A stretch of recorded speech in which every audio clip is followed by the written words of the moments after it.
الم یروا انہ لا یکلمہم ولا یہدیہم سبیلا، کیا وہ بنی اسرائیل نہیں دیکھتے کہ انہ لا یکلمہم، کہ صرف آواز ہی آتی ہے بیل کی طرح، نہ وہ بچڑا ان سے بات کر سکتا ہے، ولا یہدیہم سبیلا، اور نہ وہ بچڑا جس کو انہوں نے خدا بنا لیا ہے، نہ وہ انہیں سیدھے راستے کی طرف رہنمائی کر سکتا۔ اتخذوہ وکانوا ظالمین، انہوں نے اس کو معبود بنایا ہے اور یہ بڑے ہی ظالم لوگ ہیں۔ 3 مہینے ہوئے ہیں صرف انہیں فرعون سے نجات ملے، اللہ کا انعام دیکھا ہے کہ اللہ نے سمندر میں راستے بنا دیے ان کے لیے، منصلوہ ان پر آ گیا، اللہ نے حضرت موسیٰ کو کلام سے مشرف فرما دیا، موسیٰ علیہ السلام توریت لینے گئے ہوئے، پیچھے یہ معبود بنا کر پوجنے، ایسی ہٹ درمی کہ ابھی اللہ کا اتنا بڑا انعام ہوا، تو اللہ کہہ رہا اتخذوا وکانوا ظالمین، انہوں نے اس کو معبود بنایا اور یہ بڑے ظالم لوگ ہیں۔ وَلَمَّا سُقِطَ فِي أَيْدِيهِمْ، اور بہرحال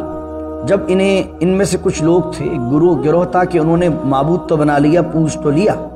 لیکن وَلَمَّا سُقِطَ فِي أَيْدِيهِمْ، اس کے بعد فوراً انہیں ندامت ہوئی، شرمندہ ہوئی، وَرَأَوْا أَنَّهُمْ قَدْ ضَلُّوا، تو انہوں نے دیکھا کہ بے شک ہم نے تو یہ بڑا برا کام کیا ہے اور ہم تو گمراہ ہو گئے، تو قالوا، تو ان میں سے ایک گروہ جس کے دل میں خوف خدا تھا وہ کہنے لگا لَإِن لَّمْ يَرْحَمْنَا رَبُّنَا، اے ہمارے رب اگر تو ہم پر رحم نہیں فرمائے گا، وَيَغْفِرْ لَنَا، اور اگر تو ہمیں نہیں بخشے گا، تو لَنَكُونَنَّ مِنَ الْخَاسِرِينَ، تو ضرور ہم نقصان اٹھانے والوں میں سے ہو جائیں گے۔ اب یہاں پر یہ معاملہ چل رہا ہے، وہاں موسیٰ علیہ السلام کو طور پر ہی اللہ نے بیان کر دیا، موسیٰ تم تو یہاں آئے ہوئے ہو اور تمہارے پیچھے تمہاری قوم نے ایک بچڑے کو معبود بنا لیا۔ وَلَمَّا رَجَعَ مُوسَىٰ إِلَىٰ قَوْمِهِ، اور جب رجوع کیا، پلٹے حضرت موسیٰ علیہ السلام إِلَىٰ قَوْمِهِ، اپنی قوم کی طرف، کس انداز میں پلٹے؟ وَيَسِّرْ لِي أَمْرِي وَاحْلُلْ عُقْدَةً مِّن لِّسَانِي يَفْقَهُوا قَوْلِي اللهم صل على سيدنا ومولانا محمد معدن الجود والكرم وآله وصحبه وبارك وسلم۔ واتخذ قوم موسى من بعده من حليهم عجلا جسدا له خوار ألم يروا أنه لا يكلمهم ولا يهديهم سبيلا اتخذوه وكانوا ظالمين۔ صدق اللہ مولانا العظیم۔ 9ویں سپارے کے 8ویں رکوع کا آغاز ہے اور سورہ اعراف کی آیت نمبر ہے 148۔ اس کا بیک گراؤنڈ پہلے سمجھ لیجئے کہ اللہ رب العزت نے اپنے نبی حضرت موسیٰ کلیم اللہ علیہ السلام کو کوہ طور پر 40 راتوں کے لیے بلایا، اپنے کلام سے مشرف فرمایا اور توریت کو چند الواح میں، چند تختیوں میں عطا فرمایا۔ جب حضرت موسیٰ علیہ السلام طور پر تھے 40 راتوں کے لیے، تو یہاں پیچھے بنی اسرائیل نے، آپ کی قوم نے ایک سونے کا بچڑا بنایا اور اس کو معبود بنا لیا، اور اس بنی اسرائیل میں ایک شخص تھا جس کا نام تھا سامری۔ اس سامری نے لوگوں کو کہا کہ بھائی وہ جو فرعون کی قوم کے جواہرات اور سونے چاندی تمہارے پاس رکھے ہوئے ہیں، کیونکہ وہ تو غرق ہو گئے، اور وہ جو تمہارے پاس رکھواتے تھے بطور امانت، اب وہ سونا تمہارے پاس ہے، تو ایسا کرو وہ سارا سونا مجھے لا کے دے دو۔ اور سامری جو ہے وہ سونے کو گلانا اچھی طرح جانتا تھا، سونے سے چیزوں کو بنانا اچھی طرح جانتا تھا، تو اس نے کیا کیا کہ لوگوں سے سونا منگوایا، اس سونا منگا کر اس سونے کو گلا کر اس کا ایک بنا دیا بچڑا، گائے کا بچہ بنا دیا، بچڑا بنایا، اور اس کو اس انداز سے بنایا کہ جب اس کے منہ میں ہوا گزرتی تھی تو اس کو اس بناوٹ سے بنایا کہ اس کے منہ سے پھر آواز بھی آتی تھی، جو لگتا تھا کہ جیسے کوئی زندہ بچڑا موجود ہے۔ اچھا، ایک روایت کے اندر یہ الفاظ آئے ہیں، وہ روایات کے اندر تاریخ کی کتابوں میں ملتی احادیث طیبہ بھی بیان کرتی ہیں، لیکن ان کی سند ضعیف ہے، کہ سامری جب چھوٹا تھا تو یہ اسی دور میں پیدا ہوا ہے جب فرعون 1 سال بچوں کو قتل کرواتا تھا اور 1 سال بچوں کو چھوڑ دیتا تھا۔ تو جس سال یہ پیدا ہوا اس سال بچوں کو، بیٹوں کو قتل کرنے کا سال تھا، تو اس کی ماں نے اس کو ایک غار میں چھپا دیا تھا تاکہ یہ قتل سے محفوظ رہے۔ تو حضرت جبریل امین علیہ السلام اس کو غذا پرووائڈ کرنے کے لیے آتے تھے۔ تو جب یہ تھوڑا بڑا ہو گیا تو اس نے حضرت جبریل امین علیہ السلام کی سواری کے قدموں کے نیچے آنے والی جو مٹی تھی، اس نے دیکھا کہ حضرت جبرائیل علیہ السلام کی سواری جہاں قدم رکھتی ہے وہاں پر گھاس اگ پڑتی ہے، تو حضرت جبریل کی سواری کے قدموں میں حیات کے نشان ہیں، تو اس نے وہ مٹی اٹھا لی اور مٹی اپنے پاس محفوظ رکھی، اور جب بچڑا بنایا تو بچڑا بنا کر اس نے وہ مٹی حضرت جبریل کی سواری کے قدموں میں آنے والی کو اس نے بچڑے پر ڈالا تو بچڑا بولنے لگا۔ لیکن ایک قول یہ کہ اس نے بنایا اس بناوٹ سے تھا کہ تھا تو وہ نقلی، کوئی زندہ جسم والا نہیں تھا، لیکن اس کی بناوٹ ایسی تھی کہ بعض اوقات جب اس میں ہوا گزرتی تھی اس کے منہ میں تو آواز اس طرح آتی تھی جس طرح کوئی بیل یا کوئی بچڑا آواز نکال رہا ہو۔ تو یہاں پر سب جو ہے وہ سامری کے بنائے ہوئے بچڑے کو پوجنے لگے، اور کیونکہ ان کے دل کے اندر کچھ لوگ تھے جن کے دل میں کوئی نہ کوئی معبود بنانے کی، کوئی نہ کوئی بت کی محبت دل میں پیدا تھی۔ جیسا کہ آپ ایک رکوع پہلے سن چکے ہیں کہ جب بنی اسرائیل فرعون سے نجات پائی اور سمندر سے پار کر کے آگے بڑھے تو ایک قوم کے پاس پہنچے جنہوں نے بت بنائے ہوئے تھے، تو موسیٰ علیہ السلام سے کہنے لگے کہ ہمارے لیے بھی کوئی بت بنا دیجیے۔ تو بت کے حوالے سے ان کے ذہن میں تو پہلے ہی کوئی معاملہ چل رہا تھا، اور حضرت موسیٰ یہاں گئے اور اپنے بھائی کو پیچھے ہارون کو علیہ السلام کو خلیفہ بنایا، لیکن حضرت موسیٰ کی غیر موجودگی میں انہوں نے ایک بچڑے کو معبود بنا لیا۔ یہ پورا واقعے کے تناظر میں اس پورے رکوع کو سماعت کیجیے۔ وَاتَّخَذَ قَوْمُ مُوسَىٰ مِن بَعْدِهِ، اور بنا لیا موسیٰ علیہ السلام کی قوم نے من بعدہ موسیٰ کے بعد، من حُلِیِّہِم اپنے زیورات سے، عجلاً ایک بچڑا، جسدن جس کا ایک باقاعدہ جسم تھا، پورا ایک جسم بنایا، پورا اسٹرکچر اس کا وہی تھا جو ایک بچڑے کا ہوتا۔ لہو خوار، خوار کا معنی ایک تو اردو والا خوار ہوتا ہے کہ بھائی تم تو بڑے خوار آدمی ہیں، ٹھیک ہے، یہ وہ خوار نہیں ہے۔ لہو خوار کا معنی، خوار عربی میں کہتے ہیں بیل کی جو آواز ہوتی ہے اس کو خوار کہتے ہیں، تو کہا اس کا جسم بھی تھا لہو خوار اور اس کے اندر آواز بھی تھی۔ الم یروا انہ لا یکلمہم ولا یہدیہم سبیلا، کیا وہ بنی اسرائیل نہیں دیکھتے کہ انہ لا یکلمہم، کہ صرف آواز ہی آتی ہے بیل کی طرح، نہ وہ بچڑا ان سے بات کر سکتا ہے، ولا یہدیہم سبیلا، اور نہ وہ بچڑا جس کو انہوں نے خدا بنا لیا ہے نہ وہ انہیں سیدھے راستے کی طرف رہنمائی کر سکتا۔ اتخذوہ وکانوا ظالمین، انہوں نے اس کو معبود بنایا ہے اور یہ بڑے ہی ظالم لوگ ہیں۔ 3 مہینے ہوئے ہیں صرف انہیں فرعون سے نجات ملے، اللہ کا انعام دیکھا ہے کہ اللہ نے سمندر میں راستے بنا دیے ان کے لیے، منسلوہ ان پر آ گیا، اللہ نے حضرت موسیٰ کو کلام سے مشرف فرما دیا، موسیٰ علیہ السلام توریت لینے گئے ہوئے، پیچھے یہ معبود بنا کر پوجنے، ایسی ہٹ درمی کہ ابھی اللہ کا اتنا بڑا انعام ہوا، تو اللہ کہہ رہا اتخذوا وکانوا ظالمین، انہوں نے اس کو معبود بنایا اور یہ بڑے ظالم لوگ ہیں۔ وَلَمَّا سُقِطَ فِي أَيْدِيهِمْ، اور بہرحال جب ان میں سے کچھ لوگ تھے، ایک گروہ تھا کہ انہوں نے معبود تو بنا لیا، پوج تو لیا،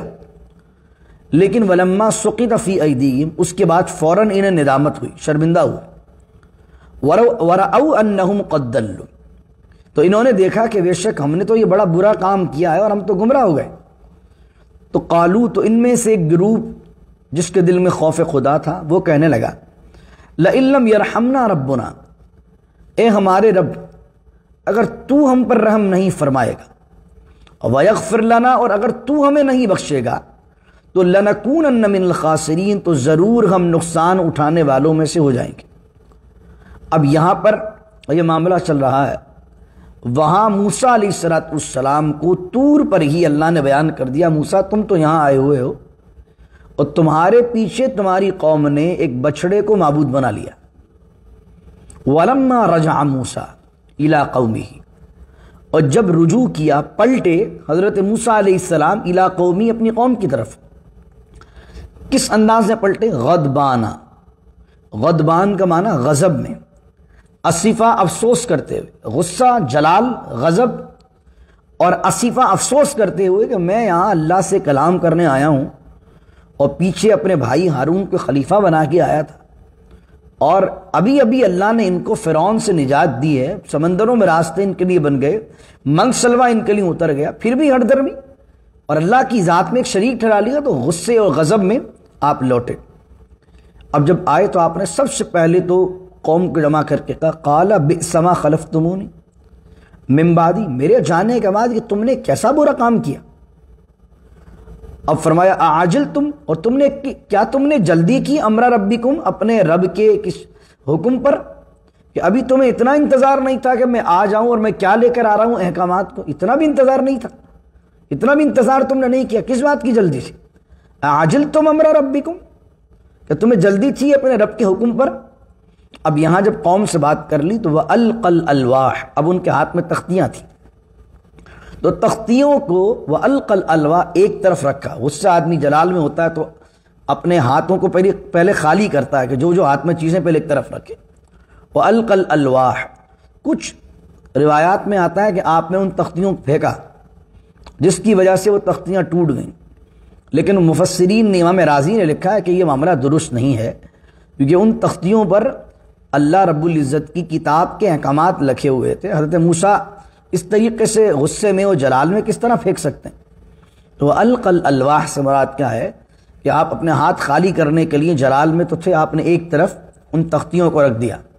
اچھا، بائبل میں بھی بات لکھی ہوئی ہے کہ آپ نے جب تختیوں کو پھینکا تو اولڈ ٹیسٹمنٹ میں، توریت میں، تو وہ تختیاں ٹوٹ گئیں، لیکن صحیح بات یہ ہے کہ آپ نے ایک جانب انہیں رکھ دیا اپنا ہاتھ خالی کرنے کے لیے۔ اور وَأَخَذَ بِرَأْسِ أَخِيهِ، اور اپنے بھائی ہارون علیہ السلام کے سر کے بالوں کو پکڑا اور یجرہ الیہ، اپنی طرف کھینچا۔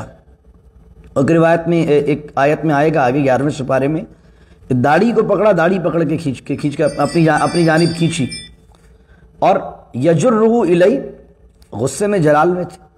بھائی کو ذمہ داری دے کر گئے تھے کہ بھائی میں جا رہا ہوں، میرے پیچھے وَأَصْلِحْ لِي، ان کی جو وَأَصْلِحْ، ان کی اصلاح کرتے رہنا اور فسادیوں کے راستے پر نہیں چلنا۔ اب یہاں پر قرآن کریم نے حضرت ہارون علیہ السلام کی براعت کو ظاہر فرمایا، کیونکہ بائبل میں جب آپ یہ واقعہ پڑھتے ہیں اولڈ ٹیسٹمنٹ میں، تو اس میں یہ بچڑا بنانے کا سارا الزام جو بائبل میں لگا ہے وہ حضرت ہارون علیہ السلام کے سر پر لگا ہے۔ اولڈ ٹیسٹمنٹ میں یہ لکھا ہے کہ حضرت موسیٰ تو وہاں چلے گئے، اور حضرت موسیٰ علیہ السلام کے پیچھے حضرت ہارون نے بچڑے کو معبود بنایا اور قوم کو جمع کر کے کہا کہ بھائی یہ تمہارا معبود ہے اور تم اس کی پوجا کرو اور اس کے سامنے قربانیاں پیش کرو۔ یہ اولڈ ٹیسٹمنٹ میں آج بھی بات لکھی ہوئی ہے۔ تو قرآن کریم نے حضرت ہارون علیہ السلام کے دامن پر یہ جو داغ لگایا تھا یہودیوں نے، اس داغ کو دھوا اور کہا کہ اللہ کا نبی کبھی بھی ایسا کام نہیں کر سکتا جو کہ شرعاً اور اخلاقاً معیوب ہو۔ تو وَأَلْقَى الْأَلْوَاحَ، اور انہوں نے تختیوں کو ایک طرف ڈال دیا، وَأَخَذَ بِرَأْسِ أَخِيهِ، اور پکڑ لیا اپنے اس بھائی کے سر کے بالوں کو، یجرہ الیہ، اور اپنی طرف کھینچا۔ تو اب حضرت ہارون نے کتنا محبت والا جملہ کہا، قال ابن امہ، یہ نہیں کہا قال اخی، اپنے بھائی سے کہا، کیونکہ سگے بھائی بھی تھے، لیکن پھر بھی حضرت ہارون کا جملہ سنیں، قال ابن امہ، اے میری ماں، اے میرے ماں جائے، اے میری ماں کے بیٹے، ان القوم استضعفونی، بے شک اس قوم نے مجھے کمزور سمجھا، وکادوا یقتلوننی، اور یہ تو مجھے قتل کرنے والے تھے، میں نے منع کر رہا تھا اور سارے کے سارے لوگ اس معاملے میں سامری کے بت کے چکر میں لگ گئے تھے، وکادوا یقتلوننی، اور یہ تو مجھے قتل کرنے والے تھے۔ تو فلا تشمت بی الاعداء ولا تجعلنی مع القوم الظالمین، تو دشمنوں کو مجھ پر ہنسنے کا موقع نہ دیں۔ دشمنوں کو اب آپ کیا انہوں نے ہے، وہ تو پہلے ہی چاہتے تھے کہ میں ان کی راہ میں رکاوٹ بن رہا ہوں، اب آ کر آپ بھی مجھے ڈانٹ رہے ہیں، تو اس سے کیا ہوگا کہ جنہوں نے اصل جو مجرم ہیں وہ آپ کے اور میرے درمیان اس معاملے کو دیکھ کر خوش ہوں گے۔ تو اپنے بھائی کا اس کی مصیبت پر خوش ہونا اردو میں بھی کہلاتا ہے شماتت اعداء۔ حضرت واصلہ بن اسقا رضی اللہ عنہ فرماتے ہیں، حضور کی حدیث ہے کہ جو اپنے کسی مسلمان بھائی کی مصیبت کو دیکھ کر خوش ہو تو وہ اس وقت تک نہیں مرے گا جب تک اللہ تعالیٰ اس کو بھی ایسی مصیبت میں مبتلا نہیں کر دے گا۔ آج شماتت جو ہے وہ بڑی عام ہے لوگوں میں، اور آدمی کے ذاتی اختلاف ہوں تو وہ اتنے زیادہ حسد اور کینہ اس کا بڑھ جاتا ہے کہ کسی بھی لحاظ سے کسی آدمی کو تکلیف پہنچے تو کسی کا جو ہے وہ کاروبار میں نقصان ہو گیا اور وہ روڈ پر آ گیا، کوئی بندہ جو ہے وہ مرنے کے قریب ہو گیا، کسی کو دل کا دورہ پڑ گیا. اب کچھ معاملات میں آپس میں اختلاف ہیں، لیکن اب ایسے معاملات پر خوش ہونا جو مزہ آ گیا بھائی، یہ شماتت اعداء ہے. فلا تشمت بی الاعداء، یعنی کہ دشمن اس بات پر خوش ہو تو شماتت اعداء اسلام میں منع ہے. فلا تشمت فرمایا اگر کوئی مسلمان بھائی کی مصیبت پر خوش ہوتا ہے کہ اگر وہ کسی ٹربل میں آ گیا تو اب تم خوش ہو رہے ہو کہ اچھا ہوا اس کے ساتھ، تو اللہ اس کی مصیبت دور کر دے گا اور وہ مصیبت تم پر ڈال دے گا. تو فلا تشمت بی الاعداء، تو دشمنوں کو مجھ پر ہنسنے کا موقع نہ دیجیے. ولا تجعلنی، اور نہ مجھے شامل کیجیے مع القوم الظالمین، ان لوگوں میں جنہوں نے شرک کا ظلم کیا،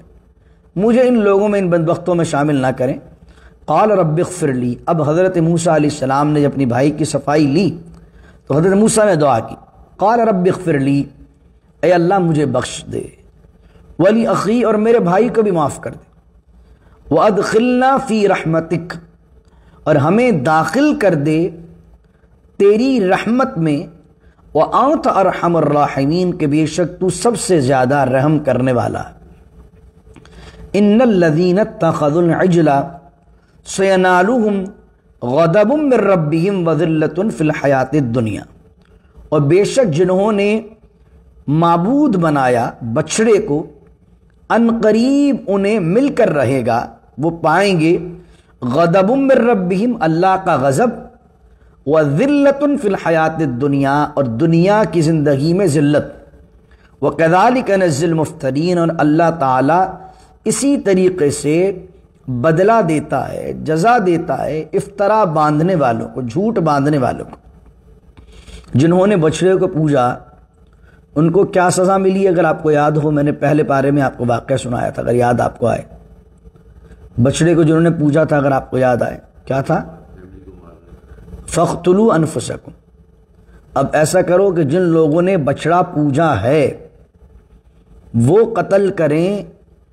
جنہوں نے بچڑا نہیں پوجا ہے وہ ان لوگوں کو قتل کریں جنہوں نے بچڑے کو پوجا ہے. وہ جو قتل مرتد ہے، اسلام لا کر دین میں آ کر دین سے باہر جانا، تو مرتد کی سزا صرف اسلام میں نہیں، بائبل میں بھی ہے کہ جنہوں نے بچڑے کو معبود بنایا تھا ان کا کفارہ کیسے ہوا. پہلے پارے میں لکھا ہوا ہے کہ جنہوں نے بچڑا پوجا تھا وہ قتل کیے گئے، شام تک قتل ہوتے رہے، اور 70,000 ایک روایت کے مطابق بندے جنہوں نے بچڑا پوجا تھا قتل ہو گئے. تو حضرت موسیٰ علیہ السلام نے شام کے وقت جو ہے وہ آپ نے دعا کی اور کہ اللہ تعالیٰ رحم فرما. تو حضرت موسیٰ کی پھر دعا قبول ہوئی، اور جنہوں نے مرنے سے پہلے توبہ کر لی تھی تو اللہ نے فرمایا جو مار دیے گئے اور توبہ کر لی تھی انہوں نے،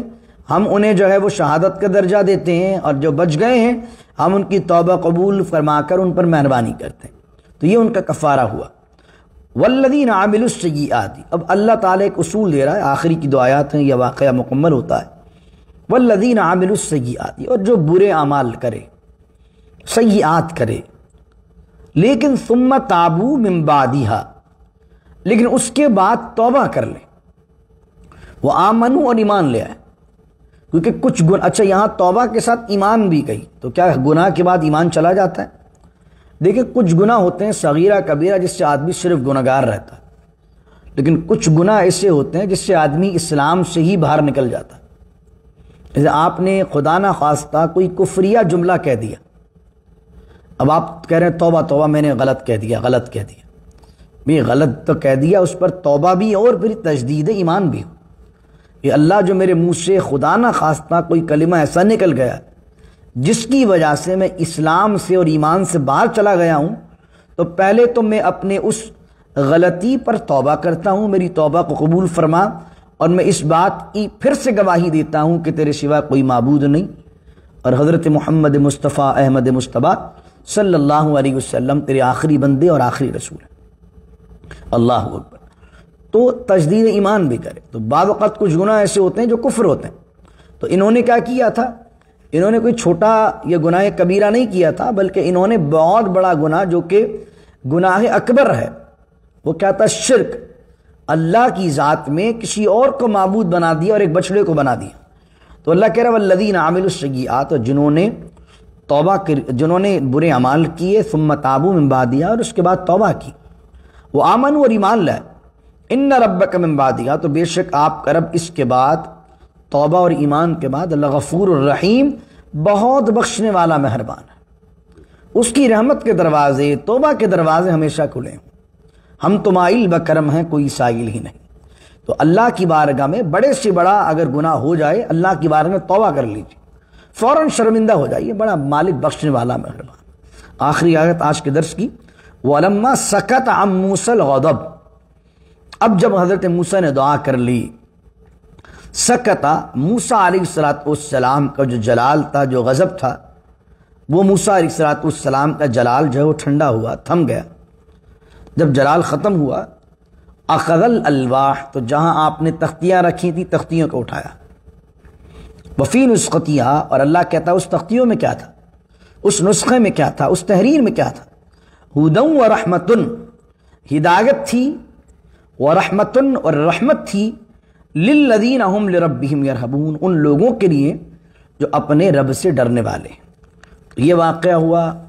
تو میرے دوستوں اس واقعے سے ہم نے کیا سیکھا؟ اس واقعے سیکھا کہ آدمی کو ہر لمحے اللہ کا شکر گزار ہونا چاہیے، اور اللہ کی جو نعمتیں ملتی ہیں اسے یاد رکھنا چاہیے، اور اللہ کی رحمت اور فضل کو ہمیشہ یاد رکھنا چاہیے۔ بنی اسرائیل کی قوم کی طرح نہ بنے آدمی کہ 3 مہینے پہلے اللہ نے ایسی ان کو میریکل دکھایا کہ سمندر میں ان کے لیے 12 راستے بن گئے، اور فرعون جس نے ایک عرصے سے ان پر ظلم و ستم کے پہاڑ توڑے ہوئے تھے، اس سے نجات عطا فرمائی۔ وہ 3 مہینے بھی گزرے نہیں تھے کہ انہوں نے معبود بنا لیے۔ تو ایک لمحے کے لیے سوچئے کہ پچھلے ہفتے میرے پچ پر کیا کرم ہوا، پچھلے مہینے مجھے اللہ نے کیا نوازا، میرا کاروبار بڑھ گیا، میرے اچھی آمدنی ہو گئی، میرے معاملات ہو گئے۔ تو ابھی پچھلے مہینے ہی جو آدمی کو اللہ نے فضل و عنایت سے نوازا ہو، بلکہ ایک لمحے پہلے بھی عنایت سے نوازا اور اگلے لمحے آدمی گناہ کا کام کر رہا ہو، اللہ کی نافرمانی کے کام کر رہا ہو، تو یہ چیزیں، یہ واقعات صرف اسٹوری نہیں ہیں، یہ قرآن میں اس لیے بیان کیے جاتے ہیں کہ اللہ تعالیٰ مسلمانوں اور مومنوں کو بیان کرے کہ اللہ نے ناشکروں کا اور نافرمانوں کا کیا انجام کیا۔ تو اللہ تعالیٰ ہمیں اپنے فرما برداروں میں، محبوبوں میں شامل فرمائے، اور اللہ تعالیٰ نافرمانوں سے اور ان جیسی عادت و اطوار سے ہمیں اپنی پناہ نصیب فرمائے، اور شماتت عادہ سے بھی ہمیں اپنی پناہ نصیب کرے۔ بسم اللہ الرحمن الرحیم، الحمدللہ رب العالمین، والصلاة والسلام علی اشرف الانبیاء والمرسلین، ربنا ظلمنا انفسنا وان لم تغفر لنا وترحمنا لنکونن من الخاسرین، رب اجعلنی مقیم الصلاة ومن ذریتی، ربنا وتقبل دعاء، ربنا اغفر لی ولوالدی وللمؤمنین یوم یقوم الحساب، ان اللہ وملائکتہ یصلون علی النبی یا ایہا الذین آمنوا صلوا علیہ وسلموا تسلیما، اللہم صل علی سیدنا ومولانا محمد معدن الجود والکرم وآلہ وصحبہ وبارک وسلم، سبحان ربک رب العزت عما یصفون، والسلام علی المرسلین، والحمد للہ رب العالمین، لا الہ الا اللہ محمد رسول اللہ صلی اللہ علیہ وسلم۔